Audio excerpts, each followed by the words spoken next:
산자와 죽은 자라고 하는 두 번째 시간입니다. 네, 고린도전서 15장은 15장의 별명이 어떤 장이라고요? 무슨 장이라고요? 부활장이라고 하는 별명이 있다고 했죠. 예, 해서 지난주에 우리가 그리스도의 부활에 대해서 함께 생각을 해봤어요. 해서 15장 전체 내용들을 보게 되면 부활의 많은 증인들이 있더라. 그 가운데 만삭되어 나지 못한 자와 같은 나에게도, 바울에게도 하나님께서 부활하신 예수님께서 나타나 주셨더라. 해서 나 또한 부활의 증인이다. 예. 증인이 뭐예요? 직접 본 사람들이 증인이잖아요. 예. 예수님께서 부활하신 것을 나는 봤어. 정작 그분이 갈릴리 호숫가 주변으로 활동하실 때에는 나는 그분은 그냥 귀로만 들었지 직접 만나본 적은 없어. 그런데 그분이 십자가 달려 돌아가시고 부활하시고 40일 동안 이 땅에 계시는 그 가운데 그 어느 한 날 내가 부활하신 예수님을 만났어. 이렇게 이제 바울이 얘기를 하죠. 이렇게 많은 사람들이 500여 문도가 한꺼번에 부활하신 예수님을 보았는데 그 가운데 많은 사람들이 아직까지도 살아있다라고 하면서 말이죠. 예수님의 부활의 증인들이 이렇게 많이 있다라고 하는 얘기를 해요.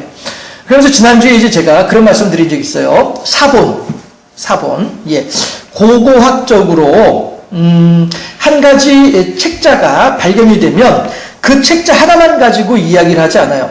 그 책자에 있는 내용들의, 다른 데서 발견된 책자하고 서로 같은 내용일 때에, 그때에 이 책자가, 이게 진짜 내용을 담고 있구나라고 하는 것을 인정할 수 있어요. 이게 고고학적인 연구 방법이에요.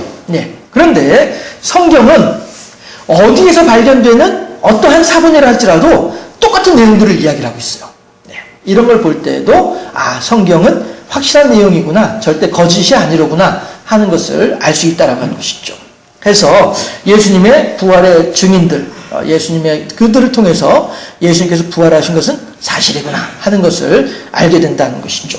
해서 예수님이 그 첫 열매가 되시고요, 그 예수님께서 다시 오실 때에, 강림하실 때에 그리스도에 속한 자들이 일어난단 말이에요. 한꺼번에 다 일어나는 것이 아니라 이렇게 순차적으로 부활한다라고 하는 것을 이야기하는 거예요.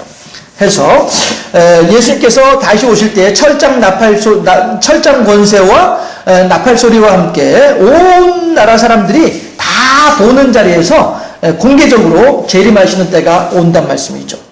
초림 때에는 몰래 오셨어요.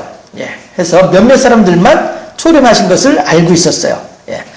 그런데 이제 나중에 이제 성장하면서 세월이 흘러가면서 이제 모든 사람들에게 드러내긴 하셨지만요.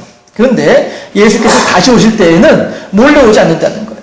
모든 전 세계 사람들이 보는 자리에서 한꺼번에 보는 자리에서 내려오게 될 것이다. 이렇게 말씀을 하세요. 그냥 여러분들 잠 깨시라고 가볍게 말씀을 하나 드리자면은, 예전에 미국에서 아폴로 11호, 달에 착륙했던 아폴로 11호, 그때에 온 나라 사람들이, 텔레비전에 있는 사람들은 다 봤어요. 어떻게 그게 가능했어요? 인공위성으로 생중계를 했어요. 그랬더니 사람들이 그렇구나! 과연 예수님께서 다시 오실 때에 어떻게 온 세계 사람들이 한꺼번에 본다고 해야지? 그 이유를, 그 방법을 이제 아는 거예요, 사람들이. 인공위성으로 생중계를 하면은 온 세계 사람들이 동시에 예수님께서 이 땅에 오시는 장면을 동시에 쳐다볼 수 있겠구나. 이 예수님께서 이런 걸 염두에 두고서 모든 사람들이 보는 자리에서, 한꺼번에 보는 자리에서 이 땅에 오겠다라고 하신 말씀이 그래서 이겠구나라고 사람들은 생각했다라고 하는 거죠. 일리는 말이잖아요. 그쵸?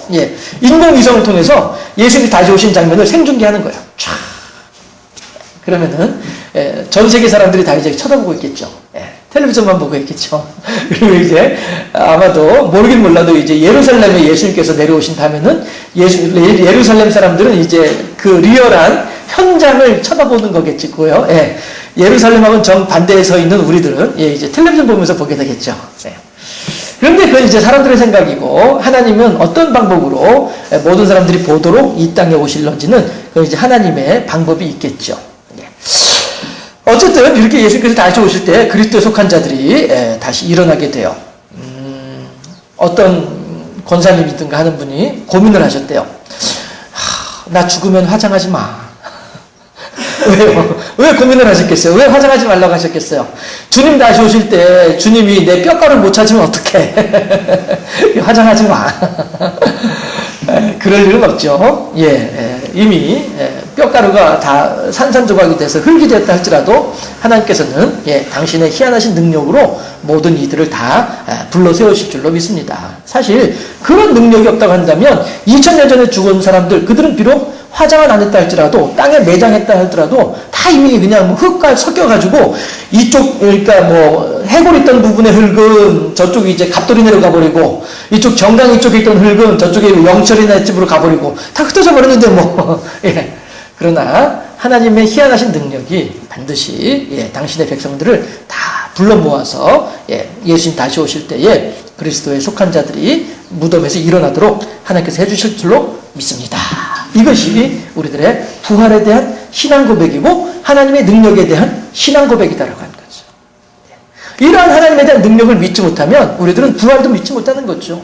심지어는 예수 그리스도의 십자가 쳐서도 믿지 못하는 거예요. 하나님은요, 우리가 알지 못하는 크고 비밀한 일들을 우리가 미처 생각도 못했던 희한한 방식으로 해결해 주신 분이 하나님이더라라고 하는 거예요. 그건 우리들의 삶의 경험을 통해서 얼마든지 가지고 있잖아요.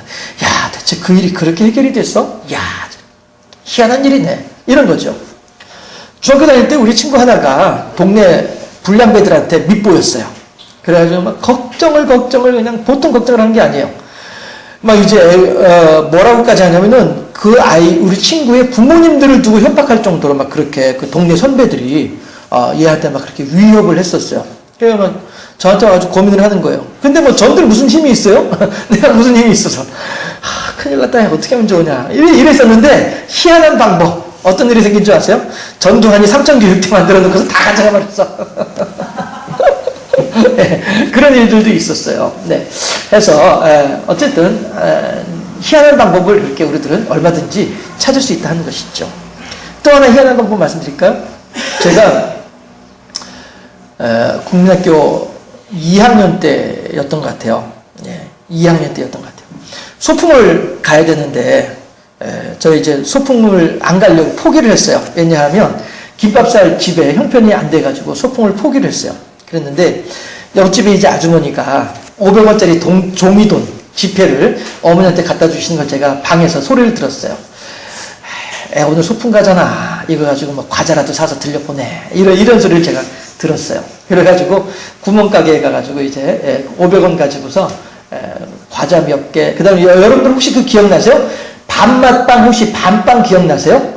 납작해가지고 동그랗게 해가지고 밥 모양으로 만드는 거 있었어요. 그것 한 줄하고 이렇게 해가지고 사이다 한 병하고 해가지고 종이봉지에다 담아가지고 이제 소풍을 갔어요. 갔더니 선생님이 얘들아 가방 여기다 놔둬.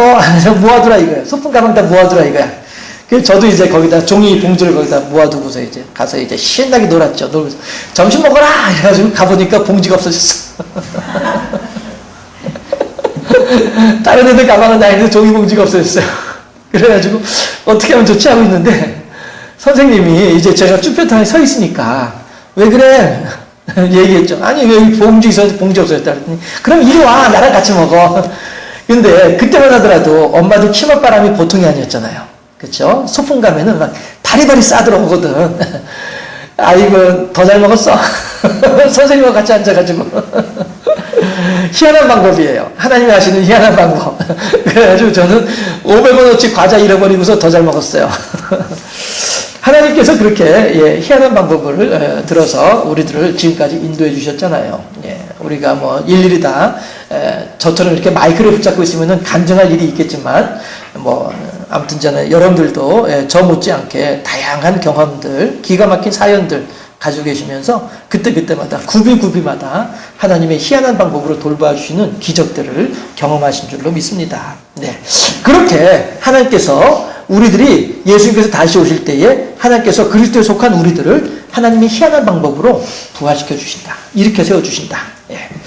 그 다음에 종말 때 예수님께서 이 천년왕국 동안에 이제 하나님의 이제 그 권세를 가지고 철장 권세를 가지고 이 세상에 있는 모든 세력들을 다 굴복시켜서 고린도서 15장에 24절에 있는 말씀처럼 말이죠. 다 굴복시켜서 그 권세를 하나님께로 돌리시는 마지막 날 정말로 명실상부한 종말의 때, 그때가 되면 이제 모든 사람들이 다 일어나게 될 것이다 라고 하는 것입니다. 해서 성경에서도 온전한 회복의 때라고 이야기를 하고 있어요. 그런데 그 온전한 회복이라고 하는 것이 어떻게 온전한 회복이겠느냐라고 하는 것이에요. 그러면요, 여러분들, 우리가 요한일서 4장 8절에서 무엇이라고 하냐면은 그리스도는 사랑이시라라고 얘기를 해요. 하나님은 사랑이시다라고 하는 거예요. 요한복음 3장 16절 함께 시작. 하나님이 세상을 이처럼 사랑하사 독생자를 주셨으니 누구든지 예수 믿으면 멸망하지 않고 영생을 얻으리로다. 요한복음 3장 16절. 네, 이게 무슨 말씀이에요?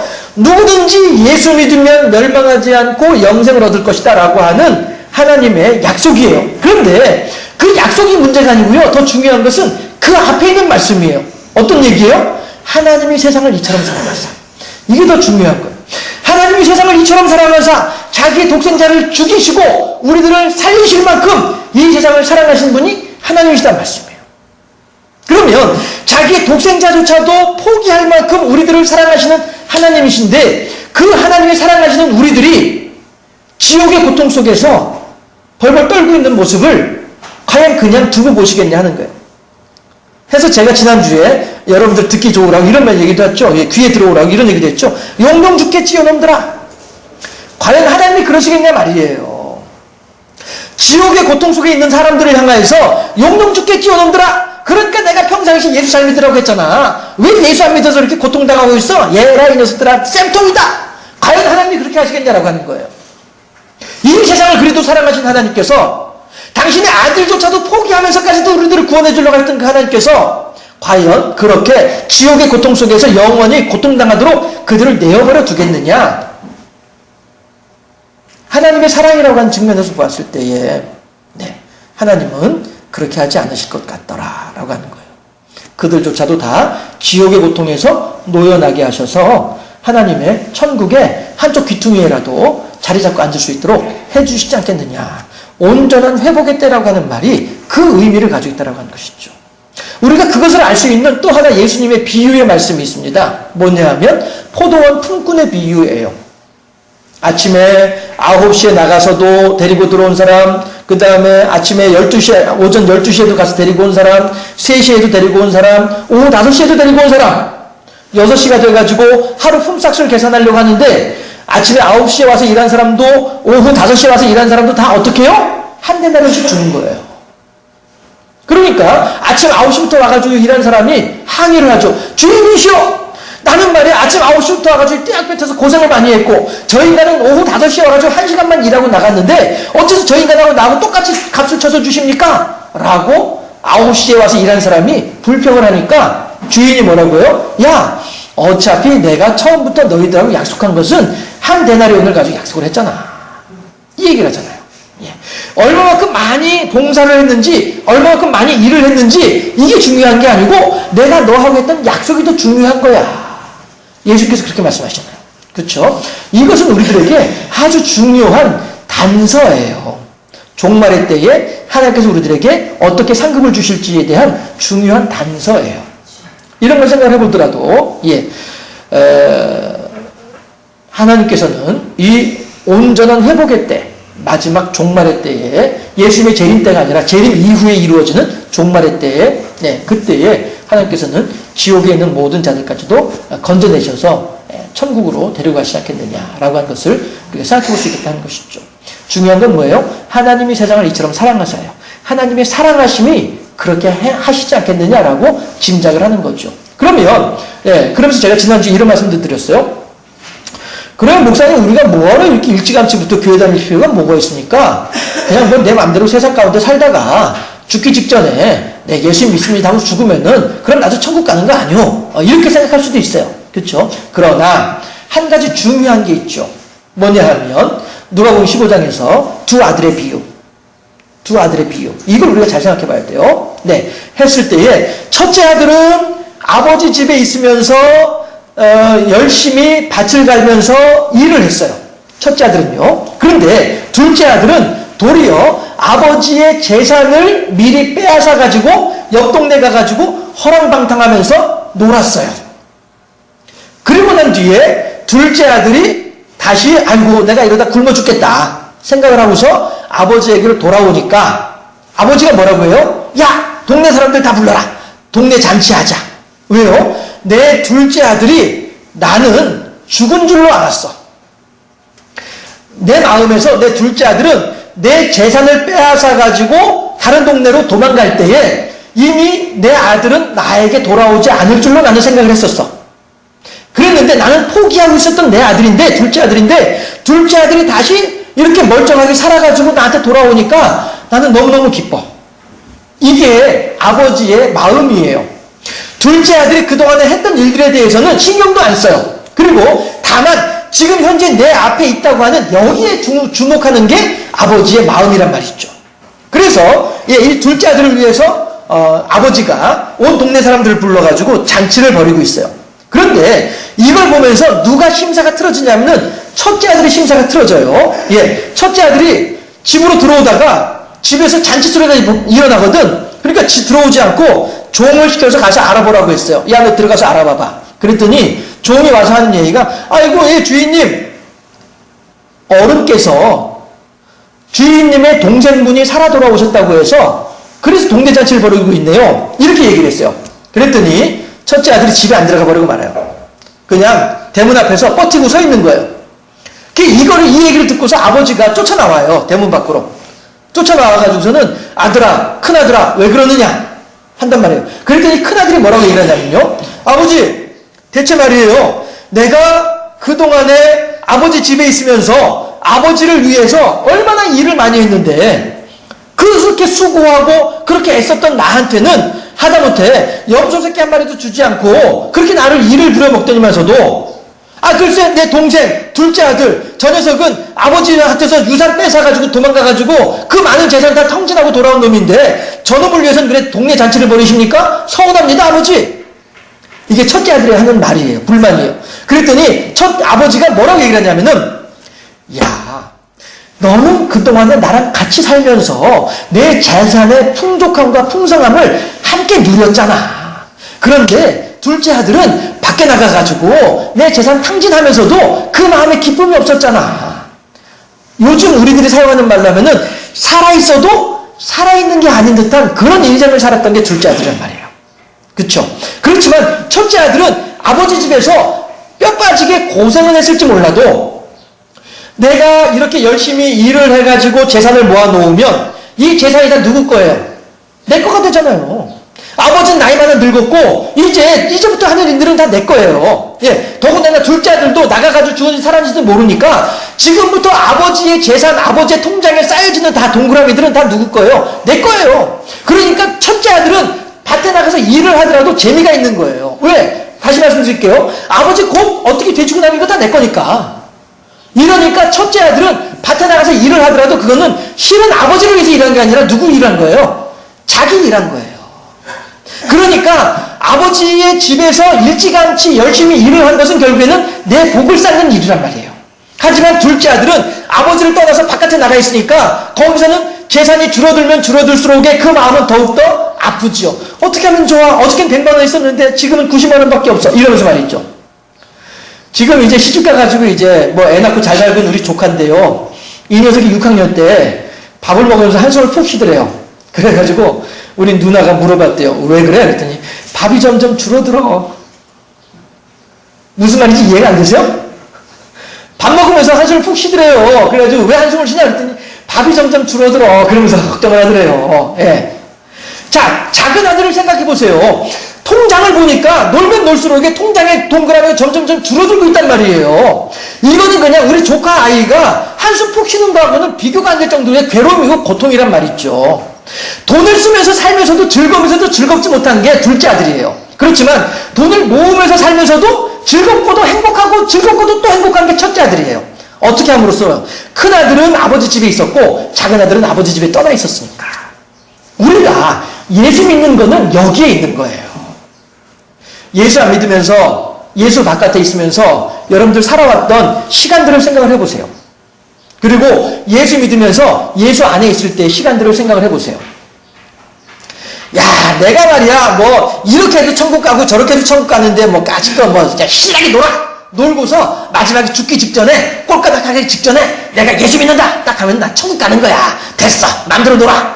이렇게 살아가는 사람들하고, 주 안에 있는 나에게, 이 사람하고 근본적으로 삶의 질이 다르단 말이에요.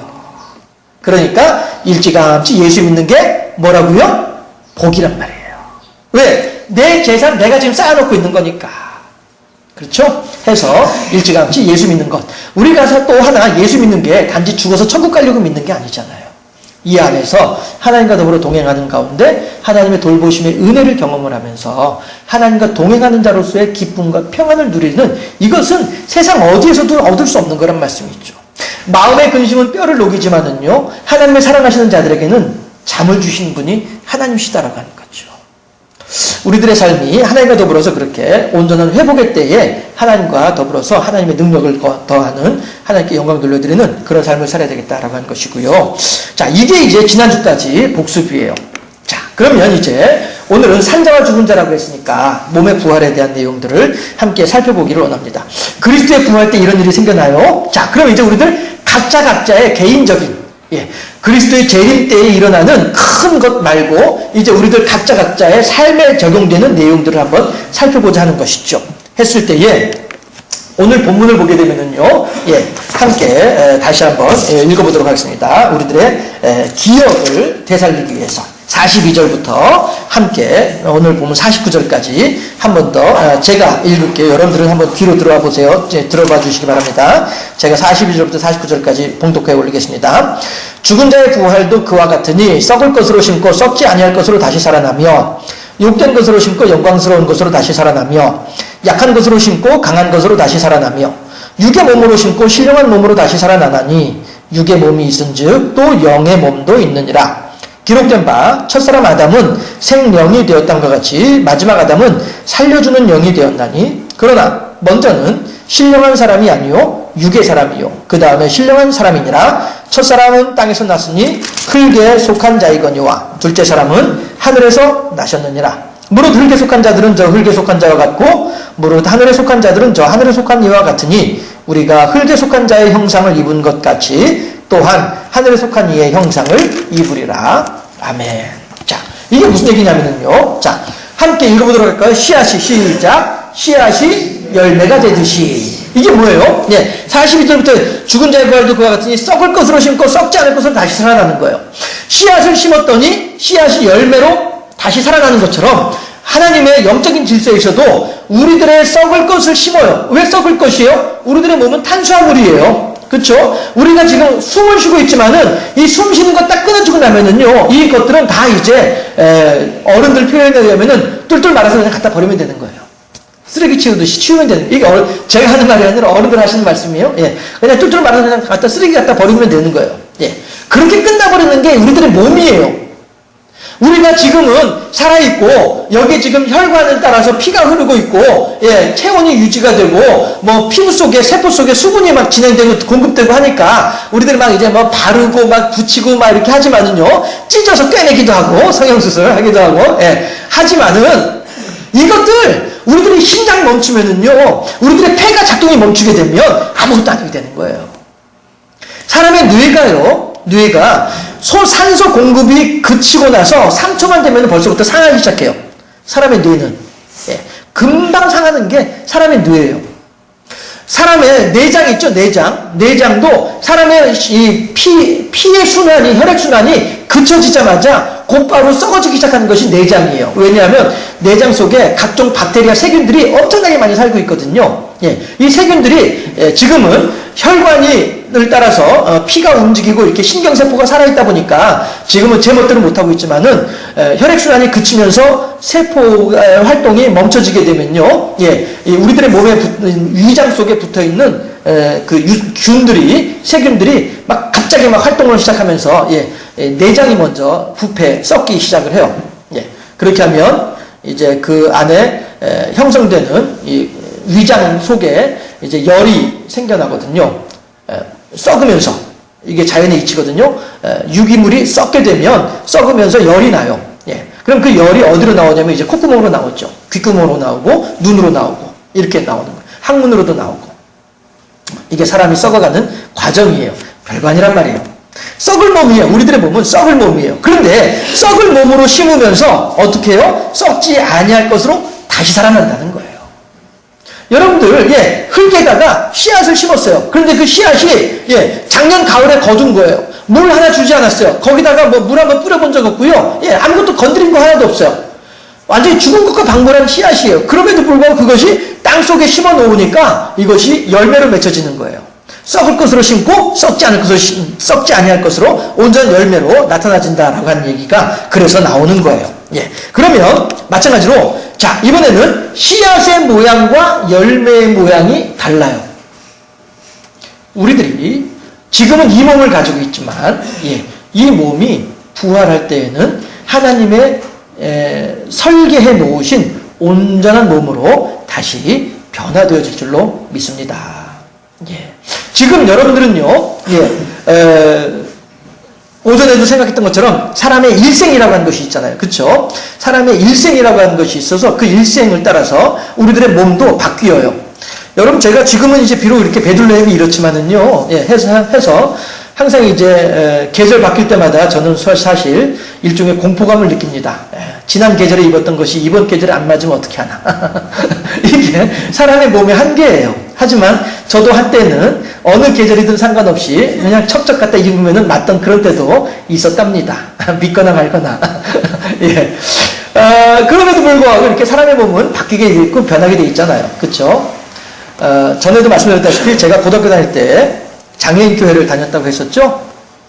그때도 제가 그 말씀 드렸었는데 양쪽 무릎이 가슴에 닿아 있는 그런 집사님이 계셨었어요. 그 중에서도 왼쪽 무릎이 더 심각하게 가슴에 맞닿아 있는 그런 분이셨고요. 팔도 겨우 이제 살짝 이제 움직일 수 있는 그런 정도예요.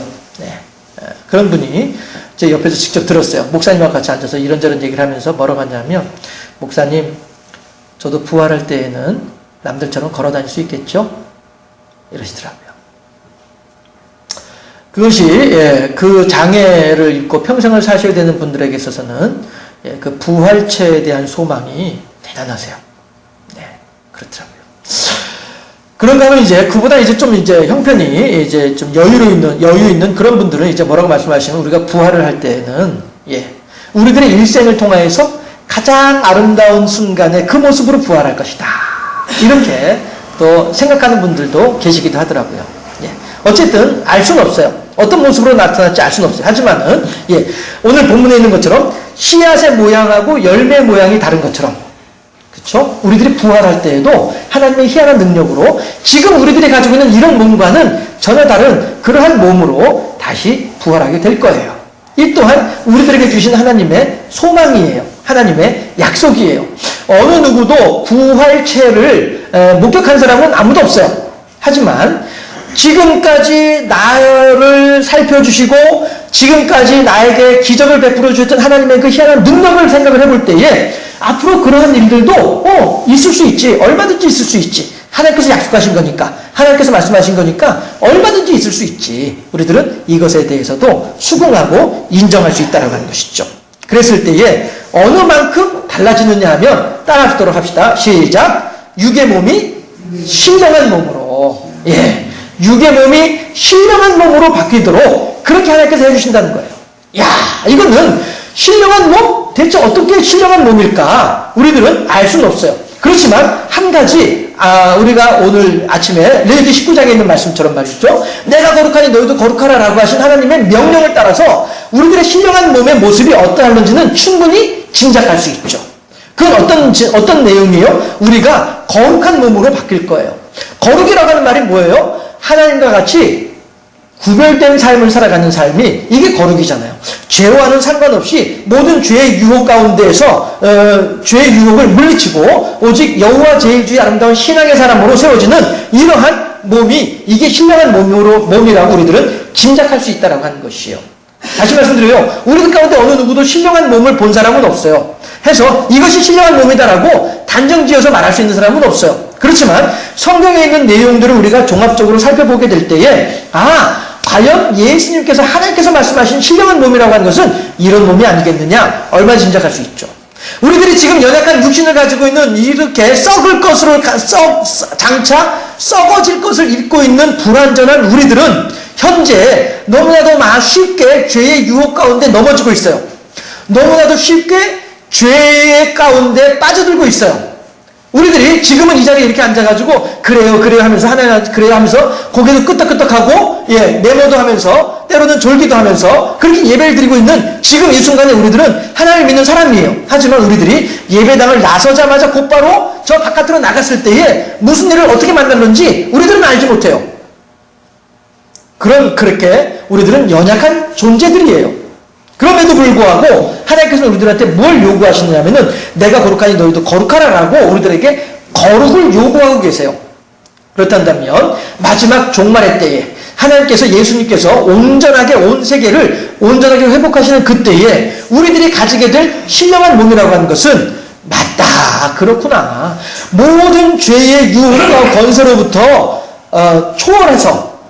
초탈해서 넘어서서 예수님께서 철저한 권세를 가지고 모든 세력들을 정사와 권세를 하나님의 권능 앞에 무릎 꿇릴 때에 우리 또한 같이 예수님의 편에 서가지고 그들을 향하여 함께 대적하면서 예수님과 함께 그들을 향하여서 하나님의 권능을 선포하면서 사망아 너의 쏘는 것이 무엇이냐 너의 무기가 대체 무엇이냐 너 더 이상 나 건드리지 말아라 나는 그리스도의 몸을 가지고 있다 난 그리스도의 흔적을 가지고 있다 당당하게 죄와 더불어 싸워서 이길 수 있는 이러한 몸을 가진 이것이 바로 신령한 몸이 아니겠느냐라고 하는 거예요.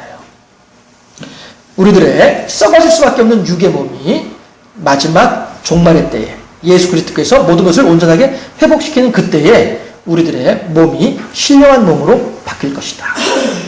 이것이 우리들에게는 소망이란 말이에요. 주여 내 오늘은 비록 마귀 사단의 괴계로 말미암아 괴롭고 힘든 이런 연약한 삶을 살아가고 있습니다. 그렇지만 하나님 내게는 소망이 있나이다. 이 부족하고 이 미약하고 이 어리석기 짝이 없는 이 죄인조차도 사랑하셔서 나에게도 구원의 은총을 베풀어 주시고 나에게도 하나님의 백성이 되고 하나님의 자녀가 되는 권세를 더해주신 하나님이시여 너무너무 감사합니다. 이제 하나님 내가 더 이상 내 마음대로 내 뜻대로 살지 말게 하시고 이제부터라도 내가 어저께는 60만큼 죄를 짓고 40만큼 죄를 안 짓는 그런 삶을 살았다고 한다면 오늘은 55만큼 죄를 짓고 45만큼 죄를 안 짓는 삶을 살게 하시고 내일은 50만큼 죄를 짓고 50만큼 죄를 안 짓는 삶을 살게 하시고 글피는 30만큼 죄를 짓고 70만큼 죄를 안 짓는 삶을 살게 하옵소서. 하루하루 이 몸의 삶의 모습이 하나님 보시기에 합당한 모습으로 변화되게 하여 주시옵소서. 비록 이만큼 올라갔다가 또다시 넘어지고 이만큼 올라갔다가 또다시 떨어지는 그러한 삶을 반복한다 할지라도 그럼에도 불구하고 하나님 나로 하여금 이만큼 올라갔던 것에 대해서 소망을 품고 그보다 더 높이 올라갈 수 있는 신앙의 성장과 성숙을 이룰 수 있는 이러한 소망의 사람이 되게 해 주시옵소서. 이것이 오늘을 살아가는 우리들의 삶의 자세고 목적이다라고 하는 것이죠. 그렇게 하나님을 향하여서 열심히 살아가게 될 때에 큰아들이 아버지의 집에서 아버지의 밭에서 열심히 일을 하더라도 그 모든 재산이 다 내 것이 될 것이라는 소망을 가진 것처럼 우리들이 하나님을 향한 믿음 가운데 하나님을 향한 소망 가운데 살아가게 될 때 그 삶 자체가 이미 하나님께서 우리들에게 주시는 복이다라고 하는 사실이죠. 귀 있는 자는 들을진저. 마지막으로 함께 고린도서 15장 53절 54절 함께 합독해 보겠습니다. 고린도서 15장 53절 54절 말씀 다 찾으셨죠? 함께 합독합니다. 53절 말씀 이 썩을 것이 반드시 썩지 아니할 것을 입겠고 이 죽을 것이 죽지 아니함을 입으리로다. 이 썩을 것이 썩지 아니함을 입고 이 죽을 것이 죽지 아니함을 입을 때에는 사망을 삼키고 이기리라고 기록된 말씀이 이루어지리라. 아멘. 예. 그 뒤에 이제 아까 제가 잠깐 인용했던 55절 말씀이 그 내용이죠. 사망아 너의 승리가 어디 있느냐? 사망아 내가 쏘는 것이 어디 있느냐? 사망이 쏘는 것은 죄요 죄의 권능은 율법이라. 우리 주 예수 그리스도로 말미암아 우리에게 승리를 주신 하나님께 감사하노니. 그러므로 내 사랑하는 형제들아 견실하며 흔들리지 말고 항상 주의 일에 더욱 힘쓰는 자들이 되라. 이는 너희 수고가 주 안에서 헛되지 않은 줄 알미라. 아멘. 큰아들이 아무리 아버지 밭에 가서 일을 하더라도 헛되지 않을 것은 아버지 돌아가시고 나면 다 내 거니까. 우리들이 오늘 하루 신앙생활하는 것이 결국 우리들에게 헛되지 아니할 것은 하늘의 분복이, 하늘의 복락이 그만큼 클 것이니까. 소망을 가지고 하나님을 영화롭게 하며 하나님을 기쁘시게 하는 가운데 하나님께서 약속하신 신령한 몸을 덧입기를 위해서 소망을 가지고 오늘 하루를 승리하는 복된 삶의 주인공들이 다 될 수 있기를 주님의 이름으로 축원합니다. 기도하겠습니다.